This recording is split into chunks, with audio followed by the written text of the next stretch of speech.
Okay, I welcome all of you to Kalalgoda English Medium Retreat. Now it's the second question and answer session. So I, as usual, invite to present with the written questions. Theruvan Saranai, most venerable Bhante. Altogether, there are seven questions today. Yeah. 5 questions on meditation, 1 question on Dhamma, and 1 question on general topic. Yes. May I start with the meditation questions, Bhante? That's right, yeah. Most venerable Bhante, as novice yogis during walking meditation and sitting meditation, from time to time our mind and thoughts idle to either past events or future. How to improve on this? Will this get better with daily meditation practice? Yeah, definitely. So with daily meditation practice, this you will be able to overcome this problem. So basically the solution is with the more association with the primary object. So in terminology in meditation, we call something as primary object. That is what we call as the kammatthana. That is the main meditation object that we have to purposely associate. For example, if you are taking rising and falling as your primary object, then more and more you have to spend time in rising and falling, observing rising and falling during the sitting meditation. So if you are choosing anapanasati, breathing sensations, in breath and out breath as your primary object, then you, during the sitting session, you have to spend more time with paying attention to in breath and out breath. So this we call as the primary object. So at the beginning, so it is very difficult to maintain our attention on this primary object because our minds are not used to stay on such a subtle, very neutral kind of object, because all these primary objects are not so enticing, not so interesting or kind of attractive. Rather they are very neutral, very boring like. So still that is where the trick is, that is where the secret is, how we can maintain our attention, our concentration on such a undefiled, very neutral kind of object. So it is very obvious that at the beginning we may fail. Basically our mind will drift to or distracted to various other very interesting objects. So it is our duty then and there, when we understood, okay, our mind has drifted, it is not no more with the primary object. Once we understood that, so we have to deliberately take our attention back to the primary object. No other way. Again, suppose we are able to maintain our attention on several rising and falling, several in breaths and out breaths, again mind will shift to another something in the past, something in the future. So suppose we lost there for several minutes. After that again, suppose our mind get established, again mindfulness established, come back to primary object. So one advice is, so don't entertain any kind of regrets regarding what has happened. So what happens sometimes is, when our mind shifts and stay in wandering thoughts for several minutes, once we come back, still we regret about what has happened. So that is entirely not necessary. That is very much like we are even putting some unnecessary burden, unnecessary defilements onto what has happened. So if we can avoid that, once the mind returns back to the primary object, just start from there. Forget about what has happened and just continue from that point. So more and more you stay with the primary object, you develop certain ability, what we call as mindfulness, concentration, maybe attention, effort, how to focus the mind. So there are some spiritual skills that we are maintaining, that we are developing.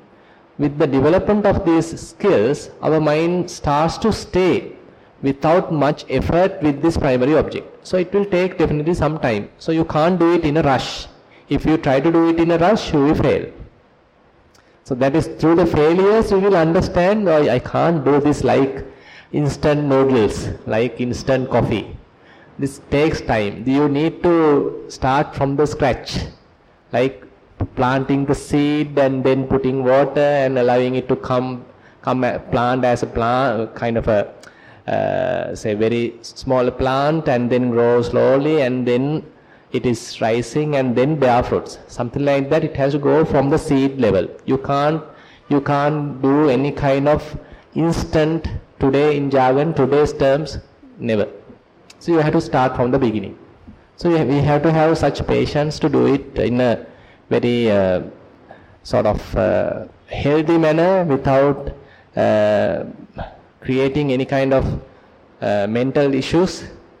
So if you are doing like that patiently, then definitely after some practice, after daily practice, as the yogi is mentioning, this lost time will become less and less. That means, so once you go on to a distraction, either to the past or to the future, that lost time, we'll tell it as a lost time for the time being, that becomes less and less.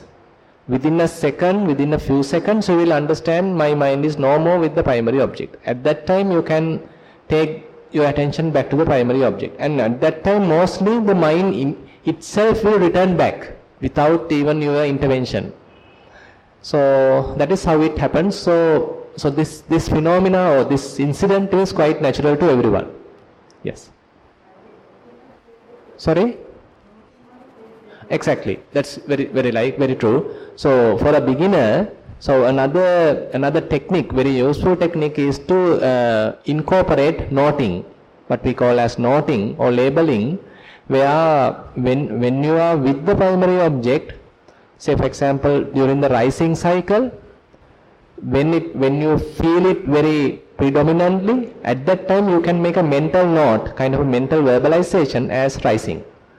When it is falling, in the falling cycle, when it is more felt to you, at that time you can make a mental note as falling. So rising, falling, that mentally you are verbalizing.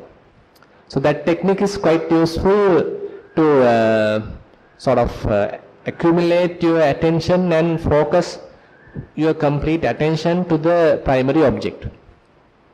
Because otherwise our mind or attention is scattered. So that scattered attention, now we are, through this noting technique, we are able to somewhat focus. So, but once you are familiar with the technique, or once you get on with the primary object, once you are comfortable with the primary object, you can let go this noting and try to maintain your attention softly, effortlessly with the primary object, without labeling. So you should know when to occupy this noting and when not to occupy that, or when you need to drop it. So these are certain techniques through experience that you will utilize. Yes. Most Venerable Sir, this question is regarding walking meditation. In walking meditation, at the beginning, I kept my attention on sole of left foot, mindful of heel touching the ground, then the rest of the left sole touching the ground, in sequence up to toes. I kept my attention on left foot sole until I felt the right foot heel touch the ground. Then I was mindful of right foot sole touching the ground in sequence up to right foot toe.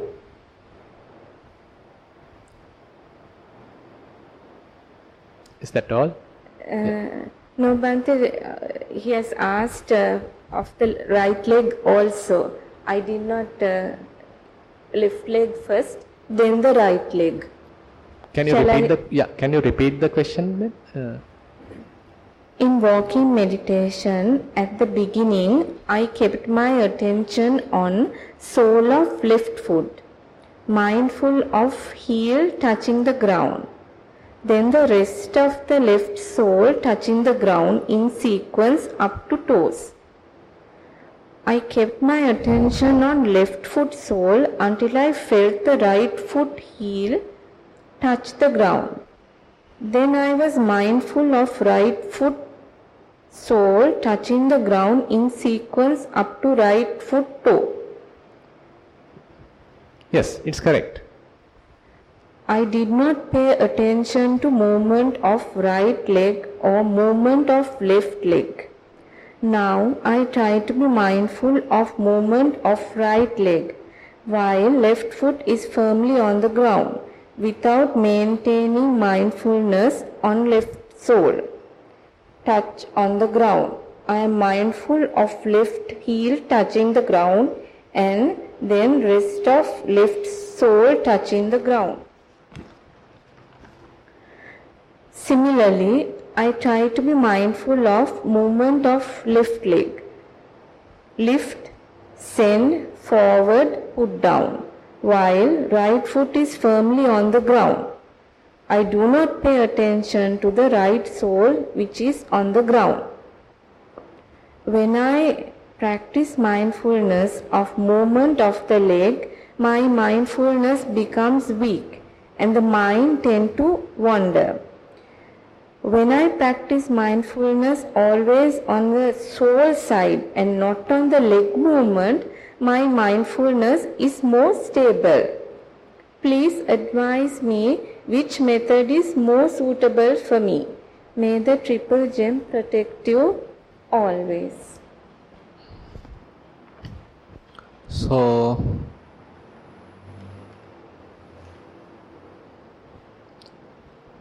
I think I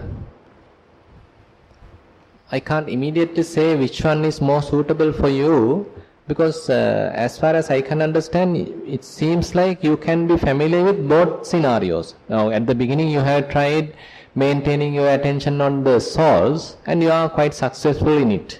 And second, you try to pay your attention on the movements and it's not that successful. So again you are mentioning that you are more successful in paying your attention on souls. And again, one rule in Vipassana is where we pay our attention more onto the more visible or more prominent object.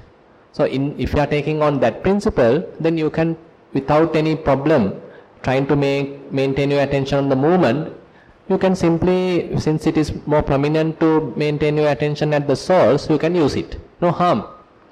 Actually, it is not necessary to have any kind of preferences. So any kind of these sensations are valid sensations.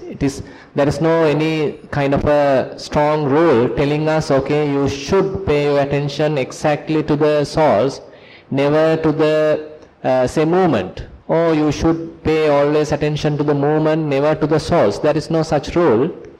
Whichever is more prominent to you, more visible to you, more accessible to you, more comfortable to you, you can follow that. Because the idea is, without much distraction, how we can maintain our attention on this kind of a sensation, which is more neutral, more natural, and it's very direct. You don't need any language or story to, or very kind of a very intellectual intellect to know this. It's very directly you know these things through the feeling, through the contact. You can feel these things. So it is not necessary to go to any kind of a such kind of a analytical type of assessment, thinking which one is giving more kind of feeling. But as far as per your findings, if it is possible to see that souls are giving more prominence, more attention, your attention is more thoroughly established when you are paying attention on the source, just keep that. So you don't need to shift it to the movement. But for another yogi, the movement may be more visible.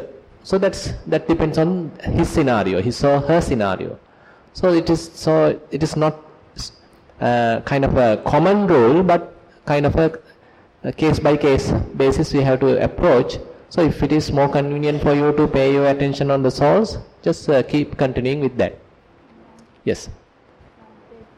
Bhante, relevant to that, yes. I mean, say, this is not my question, yes, but yes. I'm saying, say you're going for a walk, yeah, and for exercise, then you're more concerned on, like, the movement, and then how can you be mindful when you are going for a walk, because you can't feel the sole because you are wearing Definitely. shoes. Yes. So Then- that is where, so that's why we don't need to have kind of a preference, whatever is prominent. So during such kind of jogging kind of activity, so since if you are wearing shoes, you might not feel the soles. Instead, you might feel the movement, as you said. Walking. The walking, the movement, the leg movement. So if it is more prominent, you can now shift your attention to that movement. Yeah. So suppose now you coming and came back home and remove shoes and now started the slow walking. Yes. At that time you can shift back Sole. to the soles. So it depends on which one becomes more prominent. More prominent. So if you are taking like that, then it is much easier. And even later on, once you develop, so there may be even some sensations going to appear at your joints. Even that may be no harm. But at the beginning, we usually advise to maintain attention at the soles, because it is very obvious. Because now when you are placing your foot on the ground, it is the most prominent kind of a sensation. It is coming through the air and then hitting the ground. That hitting, that touching is more prominent. So it is quite easy to establish mindfulness at that very moment. So at that time you can verbalize, note it as left. At that time you can notice at right, left, right, or simply 1, 2, or whatever way. So therefore later on, then once you are able to maintain mindfulness, then you can see how it may be first touching the heel, then it is going to the other parts of the sole, and ultimately going to touch the toes.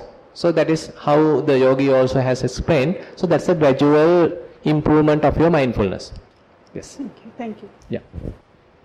Venerable Bhante, I mostly prefer to sit down and do Anapana because I can be more focused for a long time. Sorry? Second. Because I can be more focused for a long time. Right. This question has two parts, Bhante. Right. Yeah. However, when I do walking meditation, observing each and every feeling of the touch of my feet with the sand, I tend to go off balance. Is it normal, Bhante, or can it be a imbalanced sickness? Can you repeat? I didn't get the question properly. However, when I do walking meditation, observing each and every feeling of the touch of my feet with the sand, I tend to go off balance. Off balance, right. Is it normal, Bhante, or can it be an imbalanced sickness? No, not the imbalanced sickness. I think you may be doing it more slowly then. Because sometimes if you are trying to do some kind of artificial exercise kind of thing, so then you definitely will become imbalanced. So let the walking be little natural. Now when you do simple walking, are you having any kind of imbalance? Cannot, no? You can simply walk without any imbalance. You can simply maintain some effortless walking. Try to get that effortless walking to your walking meditation. So when we are trying to define walking meditation as something specific, something sophisticated, then we get into trouble. Then all these complexities, all these imbalances going to happen. Instead of that, if you simply allow your body to maintain its natural speed, and that's why at the very beginning of your walking session, without thinking about any meditation, just allow the body to go from this end to the other end naturally, with natural, with typical speed, what you are used to. And while doing that, checking whether you can be mindful of each and every touching of the soles. So that way you can now slowly bring your attention to the walking. Very similar to Anapanasati also, because Anapanasati also, if ever you are doing forceful breathing, then you can't maintain your balance. Then you feel tired. But when you simply keep your hand away and allow body to breathe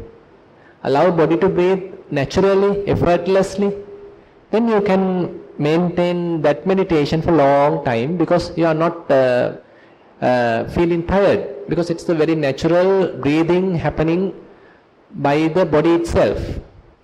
Same thing.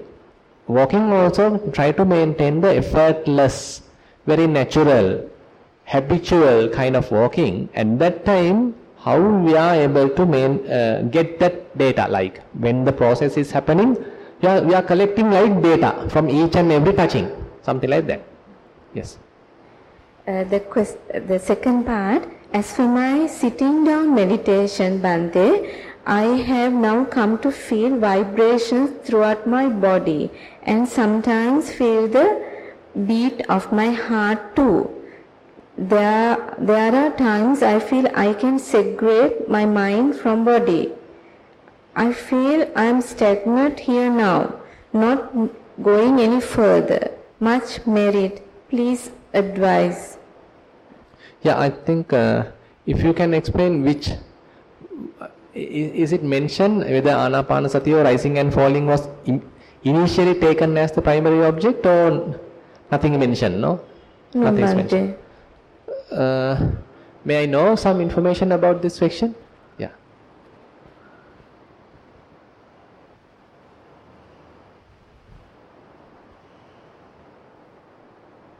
Thero Sanna. Initially, I start with Anapana, Bhante, and then I continue for walks, like sometimes half an hour, 45 minutes maybe. Yeah. It depends. And then I suddenly get without me even thinking, I get the vibrations. Yeah. So, I mean, in your terms, how long, how deep you have reached through Anapanasati? Well, I've been meditating for about 5 years, so I have gone all the steps, I think, right. Sambayang, and I feel the whole up to from the beginning to the end of the breath. Right. So, And I mean, now once you sit, is it fairly subtle? Yes. Almost like unnoticeable?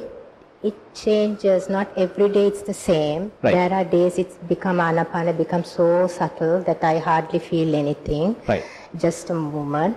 So can you, I mean, even on such situation, can you, if you simply ask your mind to stay at your nostril, will it stay there? Yes, it stays. It stays there. It stays. Okay. It stays, but I let anything happen, whatever. That's right. So happening, if you can achieve yes, that, then yes. that's, you are in a good, I mean, you are in a position to observe these sensations. Yes. So once you are observing these sensations, now you feel like just stagnating. Yes, I feel the same. It's the same old thing every day. It's Yes, yes. vibrations, and sometimes when I'm not meditating, when I'm not doing anything, I feel subtle vibrations in my toes, fingers and all that. Right. But not every day. Now, Yes. this vibration doesn't come when I do regular meditation, like when I come for retreats, long days. So, I mean, is it at the heartbeat, or is Yeah. it at the particular No. parts of the body you feel the vibrations? Vibrations everywhere. Everywhere. And now yesterday I felt the heart really, it's beating here. Yeah.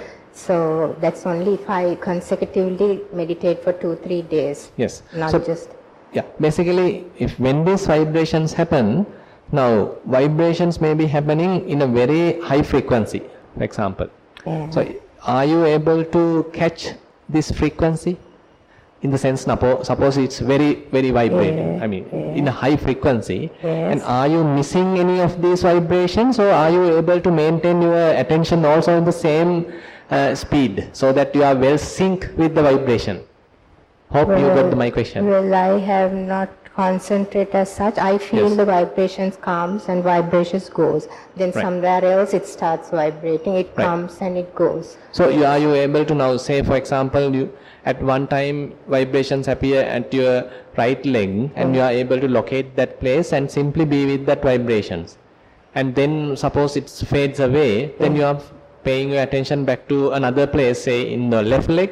So you are able to shift your attention at the left leg and pay close attention. Now there are also vibrations happening, it's also fading away. Yes. So again it shift to another place. Are you able to maintain this? Yes, I don't pay attention for a long time. I just I know it's vibrating here and then it's vibrating there, something like that. Then I go back to Anapana again. No. Now you don't need to go back to Anapana. Okay. You don't need to go back to Anapana. Now the whole process happens with these vibrations. Okay. Now that's why I was asking, try to maintain your full attention, forgetting now. When you are doing Anapanasati, it was more successful when you are able to completely forget about the entire world and keeping your total attention on Anapanasati. Yes. Same thing here also. Okay. Same thing, if you are able to well focus this each and every vibration. Now these vibrations are very fast. Yeah. Yes. High frequency, and you now have to have a kind of a mind which is also very active, vibrant, and it can be well synced with these vibrations. If suppose, for example, if it is happening on just for explanation, if I am telling 100 hertz frequency, for example, so your mind also has to have that same frequency. So then only you can catch the frequency of the vibration. How do something you do like it? that. How do you do That's it? what I am telling.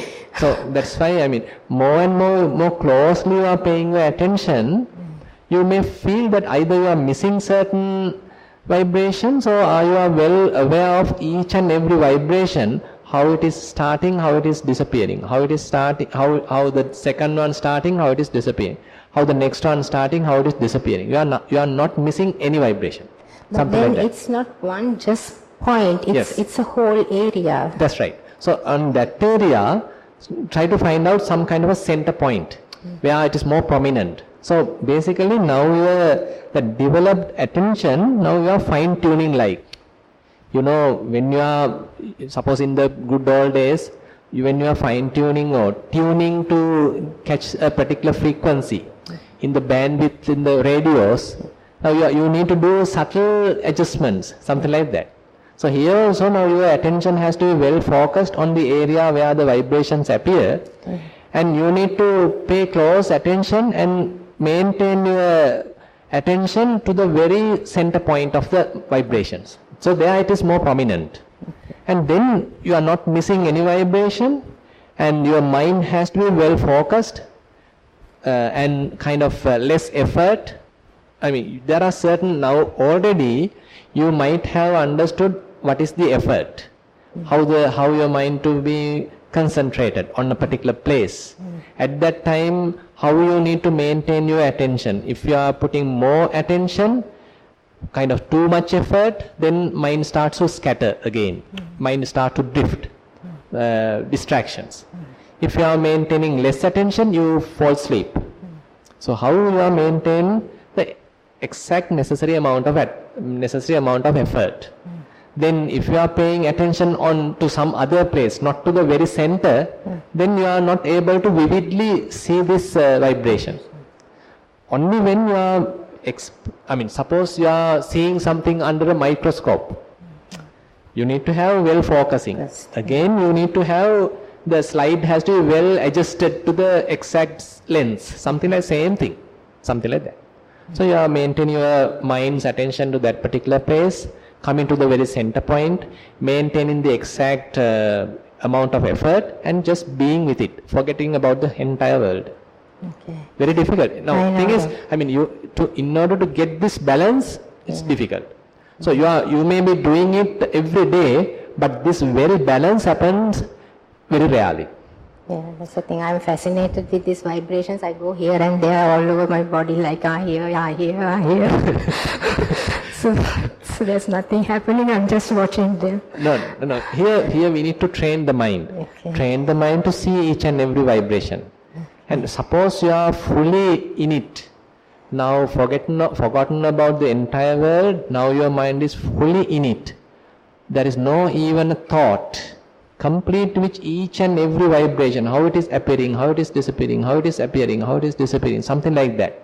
Stuck with it, with it, something like that. So if that balance happen, don't shift your attention to something else. So if I get a vibration somewhere else? So if you have this very good balance, don't shift. Don't shift. Just stay in that balance till it is completely finished. Okay. And if even after you finish it, if you can still maintain your attention at that very point, just stay there. So because why we are shifting to another place is based on, because we are not able to get that exact balance, exact focusing. So when the exact focusing very rarely happens, what we call sometime as face to face. I'll say these five fingers has to have these 5 fingers. So if you are coming like this, not face to face. If you are coming like this, not face to face. It's very rarely, suppose I am blind and I am just trying to put all these 5 fingers like this. Very rarely the exact touching would happen. Same thing. So when that happens, just stay there. Just stay there, catching each and every vibration. And that's it.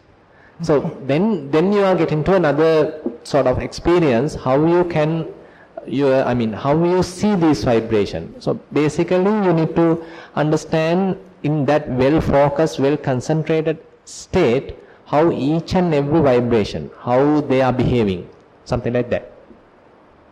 Good exercise. Thank you. So actually this will take time. Don't worry. No need to be hurry. So Buddha says, Samudaya Dhammanupasseva Kayasmin Viharati. Vaya Dhammanupasseva Kayasmin Viharati. Samudaya Vaya Dhammanupasseva Kayasmin Viharati. So he uses the term very precisely, the term Viharati. Viharati means long time. It's not just one day.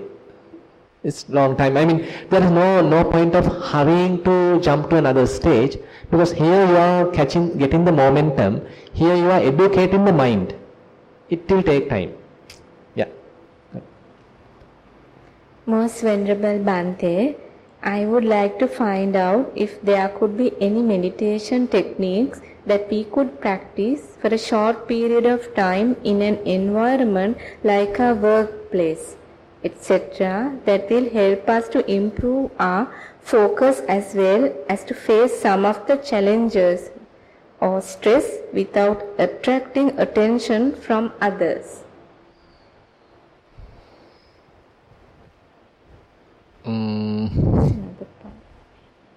So I feel some time to time, if you can simply ground yourself, just coming back to the present moment. So typically what happens is, in the working place, say we may be involved with so many activities, maybe with your colleagues, maybe with the customers or whoever the other parties, and at that time mostly we are lost in the work. But time to time, if you understood, okay, now I am standing, I am just standing, now my soles are touching the ground. Okay, now I am sitting, my buttocks are touching the chair. Okay, now I am walking, so my legs are moving. Something like that, coming to that very simplicity, time to time, coming back to the present moment. So that will help you to come out of the dream. So when you are with your customers or your colleagues or whatever the other things, maybe with your computer or whatever thing, you are in a different world, may not be in the present. So time to time, if you are coming back to this simplicity, coming back to this very mindfulness, to the present moment, then you are not completely lost. Time to time, you are like earthing yourself, you are grounding yourself, and then the stress development will be less. And if you are maintaining that for a while, then it is very useful. I mean, even in the present day, the office environment, even certain techniques are mentioned. Say, if you are sitting in front of a computer, don't stay there continuously for several hours. So you do some stretching, or you get up and have a walk and come back or something like that. Don't just look at the screen for several hours. So such advices are given, because it is kind of strain to the eyes and to the brain, and there are many issues. So time to time, how you can come back to the simplicity, come back to the present moment, not lost in the work. So I feel that is one thing what you can do. And again, if you are doing some kind of an activity, you can pay your attention how suppose you are using a tool, how that how your arms are, your hands are touching that particular tool, how you feel it.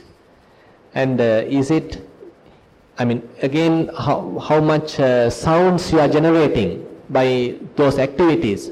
So likewise, you can do such simple activities just to take your attention back to the present moment.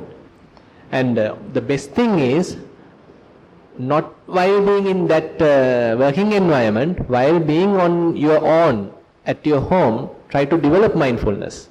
So the prevention is better than cure. So you do some homework first, then you will be in a better position to handle some strenuous work at your workplace. So because if you are trying to be mindful entirely at your workplace, it will be difficult. The homework has to be done at your home. The walking or sitting or whatever the preparations, development of the mindfulness, and that developed mindfulness can be utilized at your working place. So if you anyone of you like to contribute, I welcome. Yes. So such any kind of some individuals activities, like she said, say if you are drinking a coffee, you are going to a toilet, or just walking in a passage by yourself without talking with another person. So on such situations, when you are alone, again establish mindfulness. Come back to the present moment. So likewise, try your best coming back to the present. So coming back to the present is the key thing. More and more, if we are in the past or in the future, in the stories, then we are lost. More and more we are in the simple present, then we are mindful. Yes. Sorry? Huh? I didn't get you. Sorry? Gulping. Yes. Exactly. Yes. That's right. So, yes, very true. Yeah, the only thing is now in the office environment, you don't know whether you are drinking a tea or coffee. All the gossip and everything is there. What happened yesterday, what's the movie, what's the teledrama, all these things are flooding, and while that drinking has done. So if you can do it by yourself, you can go to the canteen or whatever place when not many people are there, just going alone, and having, as he said, taking the tea and smelling it and tasting it bit by bit is possible. But on the other hand, if you are so very much, if you are a kind of a say continuous meditator, kind of a good practitioner, so you don't need to do that even. You can go with the people and see whether you can maintain your mindfulness. Because as you are developing mindfulness starts to stay with you. Only at the beginning it starts to drift away. But more and more you meditate, more and more you are trying to be mindful, it starts to stay with you, kind of continuous mindfulness. At that time you can check on such situation, on such kind of crowded environment, is it still you are able to maintain your mindfulness, or are you get lost? Are you sort of back into the dream world? And again, when you are dealing with others, how they are sort of pressing the buttons, and how you get agitated, how you get upset. So all these are lessons. So I mean, you can, depending on where you are, you can use the opportunity. If you are a beginner, as I said, so try to be alone. So go to the canteen when no people are there, and be mindful, stay alone, and not going to gossip, not much talking. And say you are now feeling that you are having some continuous mindfulness, just try to be with others as well and see whether you can maintain that mindfulness. And again, if you feel now you are now confident, now you are more into the observation of the mind, you know how to tackle defilements, then it's a very good exercise to be with the others. So they are the ones showing your defilements now. They are the ones giving you the instructions. in the sense that you have these defilements, you have these drawbacks. So they will show you when you are with them. So that is also a good opportunity. You are getting free of charge. Yes. Bhante, now when you are traveling by bus. Traveling by bus. Traveling Yes. by bus. Yes. And you're seated, sometimes I focus on my sitting position, right? And after a while, the breath, I feel the breath. Of course, the mind wanders, then I bring it back to the bed. Yeah. Do you focus on your sitting position or on the breath? How do you, what is the correct way? Yeah, I think we need to focus on where we want to get down.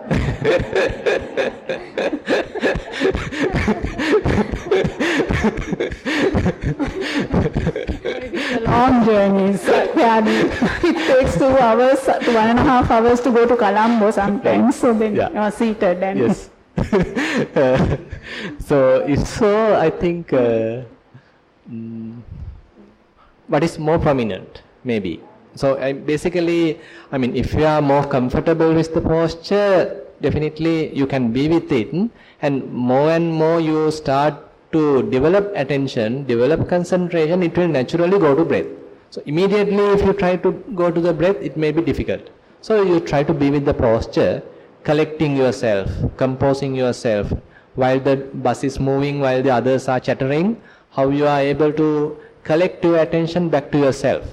So more and more collect that attention, then as a matter of improvement, you may start to feel subtle sensations happening at the nostril. Then you can be with the Anapanasati. Yeah.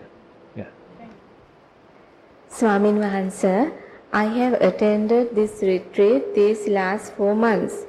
I have realized I can now meditate for long times, especially walking meditation, without thoughts of home or other disturbances hindering me. This I know is just a small step for me, but I thank you, Reverend Bhante, and of course the ladies who make this possible, enable me to come this far. Theruvan Saranai. Sukhi hotu. Yeah.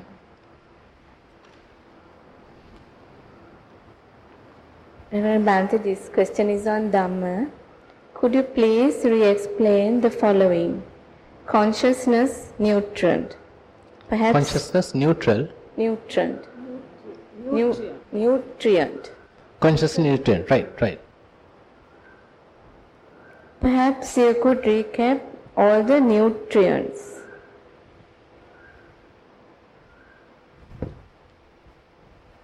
Consciousness nutrient in relation to Nama Rupa. Yeah.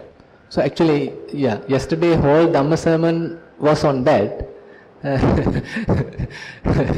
So I don't know whether the question is from a person who was in yesterday's Dhamma sermon or from a complete newcomer. Is it from you? Yes. Yes. Yeah. Yes. Okay. So basically, if I recall the thing, so Buddha says that there are 4 types of nutrients. The first one is the edible food, olariko wa sukumova, this kabalinkaro aharo, that's the first one. Then the passa, the contact, as the second. Third as the volitional formations, manosanchetana ahara. The last one is the vijnana ahara, that is the consciousness nutrient. So they are the subtlest one is the consciousness nutrient, where it's very difficult to understand even. Even to understand is quite difficult. So as far as I understand, so this consciousness nutrient manifests only when it has Nama Rupa. So likewise I yesterday explained, so say for example, there is no Nama Rupa. I have taken yesterday that cinema simile. So suppose it is pitch dark and you are inside the cinema hall, you can't see even the screen is available in the perfect terms, in the most say abstract terms, because no light at all. But when the movie projection is hitting or plunge into this to the screen, then only you get the light, then only you get the feeling that there was a screen, and now the movie is also there. So therefore this movie, this light, the projection of light is helpful for the visibility of the screen. On the other hand, if there was no screen, there's no place for the projection, no place for this light beams to hit. So therefore there's an interrelationship between the screen and the film, screen and the light beam. The same situation with the consciousness and the Nama Rupa. So Nama Rupa helps to manifest or activate the consciousness. Consciousness is very much like the screen. It helps to reflect the Nama Rupa. So without any of them, they can't manifest, they can't exist. So that's why if one able to understand this mutual relationship, Buddha says that is the most subtlest kind of wisdom that wisdom can penetrate. So you need to, and according to the Dhamma, you need to realize it. Because this is not something extremely far away. You may get this momentarily. How we get it is from the opposite side. Because suppose, for example, when a fish is always in the water, if we ask, okay, how water is like, he don't have any terms to explain, because he is born there, staying there, dying there. So he don't know something outside water. But suppose it is taken out, then he will understand, okay, something wrong. Now I was in the water, I need to immediately go back to water. Because now he experienced something entirely different. So such experience happens in your meditation as well. All of a sudden, like you are lost your address, like you lost your orientation.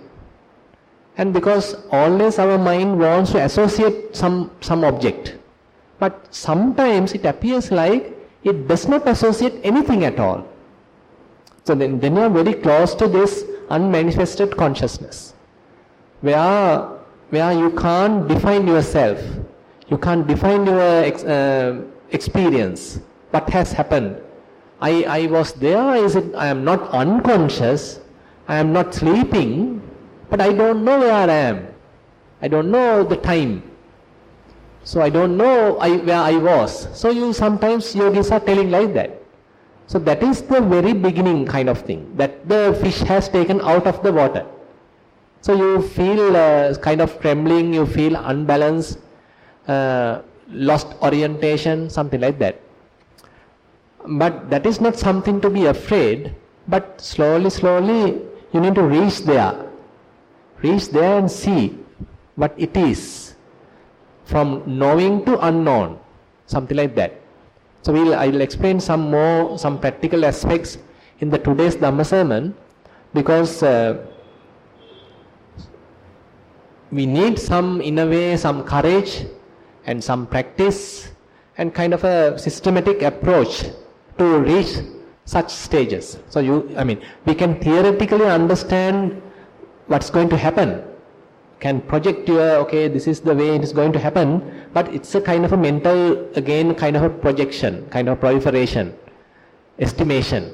But when it is really happening, it may be entirely a different picture. Yes. Reverend Bhante, there are two other questions as well.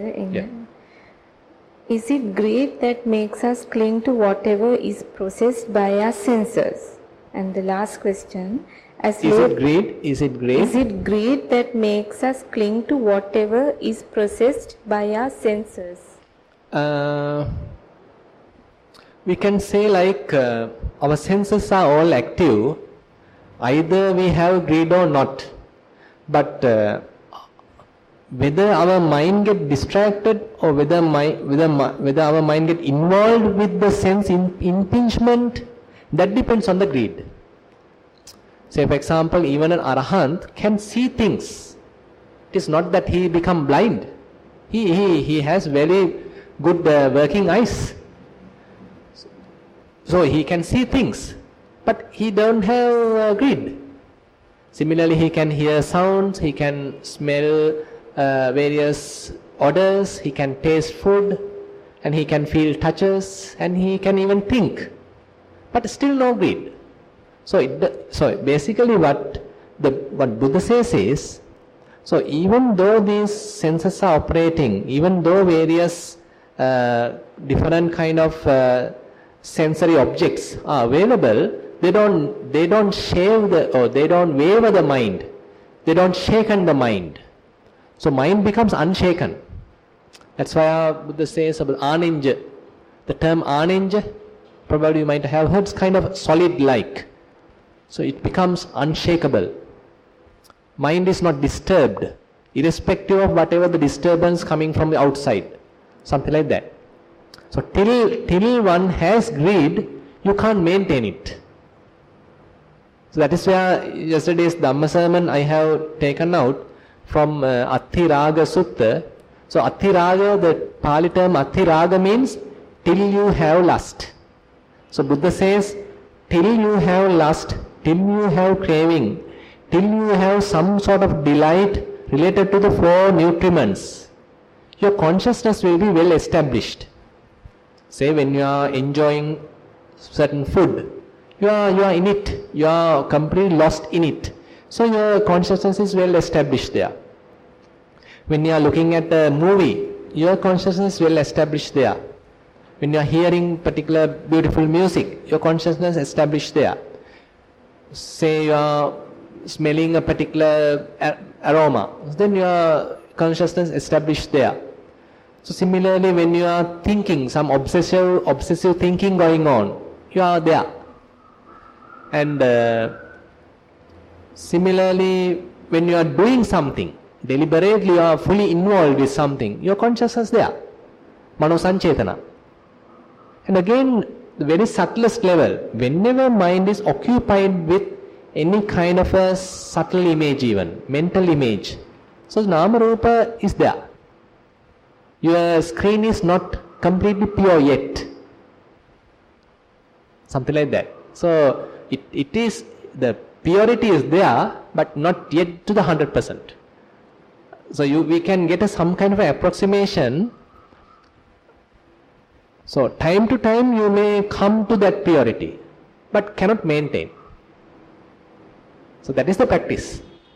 How we lengthen, how we are making it longer. So that is the practice. Time to time, all of you may have instantaneous kind of these experiences, but we can't maintain it. Definitely. Without meditation, you are lost. Because you are lost in the experience. Say someone who is complete in their own world, they are talking about their working place, they are talking about politics, world politics, local politics, about their children, about their parents. Lost. The mindfulness only take you out of the dream. Only the moments of mindfulness are the Buddha says that you are living. All other times you are dead. Appamado amata padang, pamado machu no padang. Yes. This is the last question. Venerable Sir, please differentiate pin and kusal. I like a detailed explanation. Recently, I sent a priest who couldn't afford to go to Dhamma, and he was very happy to visit Dhamma. I collected the money from all my friends who very willingly gave. I did everything for this priest, including the passport, etc. He is from a remote area. Besides this, Venerable Sir, I had been helping this temple for the last 14 years, monthly. I deposit money to his account for his upkeep. I do a lot for this of what? For this? upkeep. Maintain. I do a lot of merit in view to go to Nirvana. Whenever I do merit, I make it a point to get others to join me. Is this a kusal or pin? Theruvan Saranai. Kusal or ping needed, both are okay. So all these are good things. So all these are needed, and this is where we are starting. All of us may be starting. So sometimes we tell, so rather than being an asappurisa, being a bad person who has no generosity, who has no sort of loving kindness, who is fairly selfish, just looking at themselves and killing others and all sorts of things. So this is a good side. So you need to be a sappurisa. You need to feel that you are worthy. You are a good person. So that is the positive change. And that is also necessary. That is a must. So that is why Buddha does not immediately advocate come and sit and meditate. So he first say, okay, you understand what is good and bad. If you do bad, you may get the repercussions, you may get the consequences. The karma, the next birth will be sort of in the hell realm, something like that. So then you establish yourself in the good side. You understand good and bad. So you become a moral person. But that is not the last phase. So based on morality, what are you going to do? So that is where Buddha giving us the practical kind of approach. Entire thing is in a way practical. So suppose someone who was killing, stealing and all, doing all sort of things, and he meeting a good person and he understand there's a different way of looking at things. There's a different way of life. Now he's changing himself and coming to the proper side. Now he thinks, okay, I am now a good person. I am not stealing now. I am helping others. I am generous. I am helping other monks. I am putting some money to their accounts. So all sorts of things. Now he is defining himself as a good person. That is necessary. Even for your meditation, you need to feel that I am a good person. I am a worthy person. I deserve the bliss. I deserve the, say, serenity. I deserve nibbana or whatever thing. So you need to have some positive way of looking at yourself. That is necessary. And Buddha says, so particularly in the Satipatthana Samyutta, so once you have this morality, so this morality is there for you to develop meditation, to develop for Satipatthana. So that is the next stage. From the kusala, the wholesome, going to the adhikusala, going to the upper stages of the wholesomeness. So that is the development of your very mind. So that the Buddha can't do. That no one else can do, it you yourself have to do. So Buddha has shown the path. So by taking those instructions, now you are developing yourself. Certain mental skills are there to develop. So without developing such mental skills, you can't attain Nibbana. Or whatever some progressive stages, only available when you practice. And Buddha summarizes them as 37 Bodhipakkhya Dhammas. Some spiritual qualities necessary for attainment, necessary for understanding. And those all are to be developed. They may never themselves develop. So we may think, okay, when the Buddha Maitreya comes, I will get enlightened. All of a sudden, instant enlightenment. I don't think. So we need to work hard. It's a practical path. What Buddha is telling is a practical path. Something we need to do by ourselves. This is something that people don't like. They simply go to the temple, put some flowers, and sadhu sadhu, may this merit help me to attain nibbana. So that it is not enough. That is necessary also, but not enough. So you need to pay attention how you maintain mindfulness.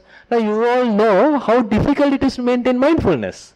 How difficult it is just to keep your attention on one object. Just not necessarily be one object, at least to where it is necessary. So always jump into something garbage, something unnecessary, something useless, something taking you to the hell. So that is how we are being trained. Our minds are being trained to be freely. Think all the garbage, think all something unnecessary. So how this kind of trend can be cut off and can be trained to think, or can be trained to convert to something beneficial. That is difficult. So that is I think the most difficult part. So that each one of us has to be take the hand, or you have to be responsible for that. So for that I think we have to take effort. I think that is enough. Yeah. So any other question? Yeah. So you can come to this one, please.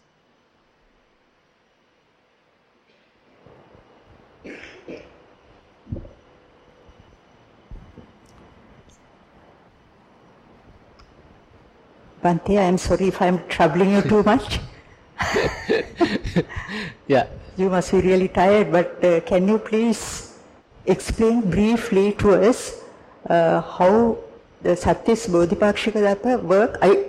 In brief, because I don't know, I don't believe that it is a linear relationship. Yes, yes. Some can go simultaneously. Yes. Can you please explain very briefly? Yeah. So we can, to some extent, we can say it is linear also, and sometimes Buddha has given some other paths as well. For example, certain suttas are there. So Buddha first tell about the dana, the sila. So likewise, he is giving a kind of a gradual path, and then he is talking about the benefits of practicing morality, and practicing generosity, and practicing mindfulness, meditation, all those things. Kind of a gradual path is there. And again, for another sutta, if you consider Anapanasati Sutta, so he says, not considering all 37 factors, he talks on the 4 Satipatthana. If you are developing Anapanasati alone, you can develop 4 Satipatthana. Anapanasati itself capable of developing all 4 Satipatthana. And from the development of the 4 Satipatthanas, Buddha says, you are able to develop 7 Bojjhangas. So he does not mention about the faculties, powers, he's not mentioning padhanas, he's not mentioning about those, but he's mentioning directly from Satipatthana to the Bojjhanga, from the Bojjhanga to the Vijja Vimutti. So kind of a shortcut in a way, but touching the different places of the 37 Bodhipakya Dhammas. But on other suttas like Mahaparinibbana Sutta, again and again Buddha is telling about the 37 Bodhipakya Dhammas, starting with the 4 mindfulness, 4 positions of mindfulness, and then going to 4 viriyas, efforts, samappadhana, then 4 iddhipada, then 5 faculties, indriya, then 5 powers, bala, then 7 bojjhangas, and then the Noble Eightfold Path. So this is a kind of a gradual growth. So I feel we can explain it in a way little linear, but linear does not mean that you need to wait till the other factors to be 100% fulfilled in order to go to the other stage. It is not like that. So even the Sila, Samadhi, Panya, so they have some interrelatedness. Sila helps to concentration, concentration helps to wisdom, wisdom again helps back to Sila. So kind of all are interrelated, like kind of a matrix-like thing. And also some must be overlapping the others. Yeah, overlaps are also there. Especially in the 37 Bodhipakkhya Dhammas, the same quality appears again and again. Even the mindfulness, sati, appears 8 places. In the 4 satipatthana, in the bala, bojjhanga, indriya, again the noble eightfold path, this mindfulness appears. But at different levels. The satipatthana's mindfulness is not the exact mindfulness of the faculty mindfulness. It's a different level. Then at the bala level, it's a little different. At the bojjhanga level, again different. And the magganga level, the noble eightfold path level, again little different. So it's all our mental qualities through the practice developing, progressing, evolving. They are not fixed. Now, if I remember correct, Anapanasati Sutta says that Buddha was looking at the Theros and some were meditating on this bojjhanga, the other one on another bojjhanga, like that. So, how do you meditate on those bojjhangas? No. Is it too? I can't remember each bojjhanga? Yeah. No, yeah. Basically, Anapanasati Sutta says, so Sati Sambojjhangam bhaveti, Viveka Nissitang, Viraga Nissitang, Nirodha Nissitang, Osagga Parinaming, Sati Sambojjhangam bhaveti. Viveka Nissitang, Viraga Nissitang, Nirodha Nissitang, Osagga Parinaming, Dhamma Vichaya Sambojjhangam bhaveti. So likewise, Buddha explained each and every bojjhanga, how each and every bojjhanga get fulfilled or developed using Anapanasati. So, for example, Buddha says, when mindfulness is well established and his mindfulness is not wavering, he is not kind of muttasati. He is not muttasati. He is firm. He is confident. He is not wavering. So then he says he is starting to develop the bojjhanga sati sambojjhanga. So and again, when the such unwavering, unshaken mindfulness is there, he puts close attention to what is there. He is searching. He is looking at the phenomena closely.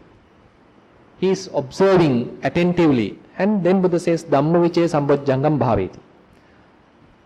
So certain very beautiful Pali terms are there. So parivimansang apajjati. So like that, some beautiful words are there. So where indicates that your attention is not kind of in the surface level.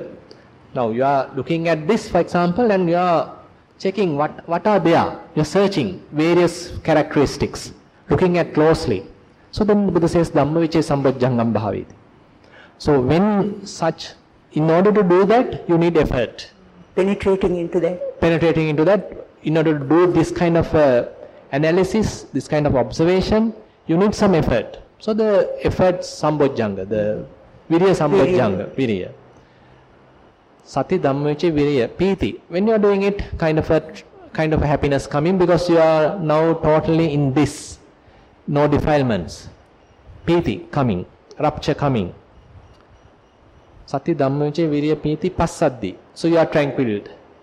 Passaddi, Samadhi Upekka. Concentrated, and when all are in kind of a good balance, so you are having equanimity. So actually I am just taking a summary of it. Yeah. So Buddha explained each and every bojjhanga in the Anapanasati Sutta, how one would develop each and every bojjhanga through Anapanasati. Through Anapanasati. So it's very beautiful in a way. So how Anapanasati helps to develop 4 satipatthana, and by the culmination of 4 satipatthana, how one would be able to develop 7 bojjhanga. By doing that, how one would be able to develop wisdom and the vijjavamukti, the freedom, basically the nibbana, attainment of the nibbana. So so Buddha is explaining that. So I feel that as far as I understand, so it is not that one technique available. There are many techniques available if we are to practice. And Buddha has given certain techniques appears like linear. Certain techniques has some shortcuts. And certain techniques has some other ways, different ways, looking at the causes, effect, like that. So many techniques are there. So that's why so because Buddha telling or preaching the Dhamma to various different people. They have their own capacities. They have their own skills.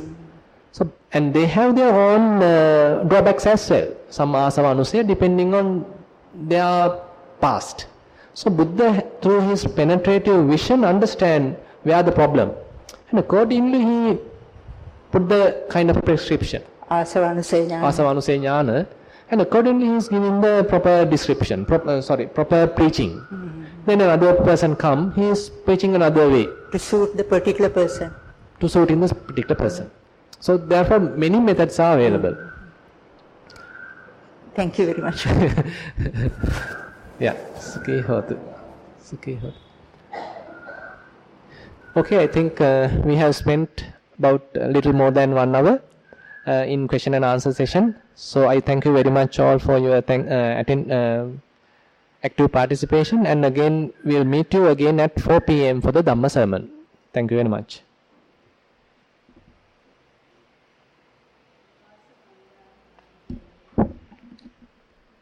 Sukhi hotu. Sadhu sadhu anumodami. Sadhu anumoditabbang.